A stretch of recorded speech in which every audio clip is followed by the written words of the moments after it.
RCF.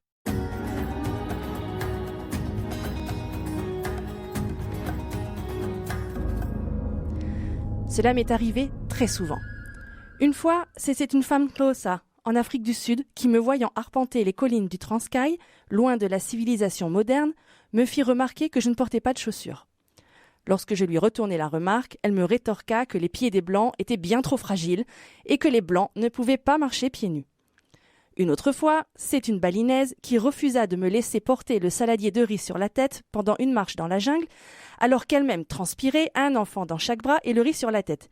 « Hé, Boulet !» Boulet, c'est un mot indonésien pour désigner les Blancs, car oui, au début, on n'a pas de prénom. « Boulet, tu vas le flanquer par terre et nous n'aurons rien à manger. » Dans tous les pays, on m'a expliqué ce que les Blancs ne savaient pas faire, tout, ce qu'ils aimaient, le fitness et la plage, et ce qu'ils n'aimaient pas, les plats locaux. Oui, une fois sortis des hôtels où l'on vous fait de grands sourires, la réalité est là. Les autres ne nous aiment pas trop, voire ils nous méprisent.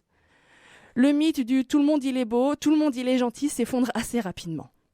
Je vois au moins 2 raisons à cela. Les Occidentaux vont dans des pays étrangers pour y vivre comme dans le leur.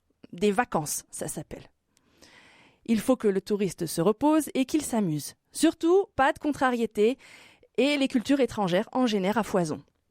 Donc l'occidental ne s'immerge pas, mais on lui fait croire que si, pour le flatter et pour qu'il ait quelque chose à raconter au bureau. La deuxième raison, c'est que beaucoup de peuples, même avec un iPhone dans la main, continuent de penser que leur culture est la meilleure du monde et que les autres cultures, aussi intéressantes soient-elles, sont juste moins bien que la leur, pour plein de raisons qui leur sont propres.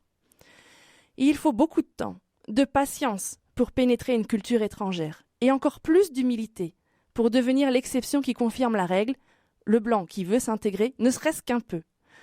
D'ailleurs, on n'y parvient pas toujours. Les généralisations sont tenaces, mais avec la même ténacité dans l'humilité. Certains d'entre nous peuvent porter le riz sur leur tête jusqu'en haut de la colline et le déposer avec un sourire au pied de leur mère d'adoption.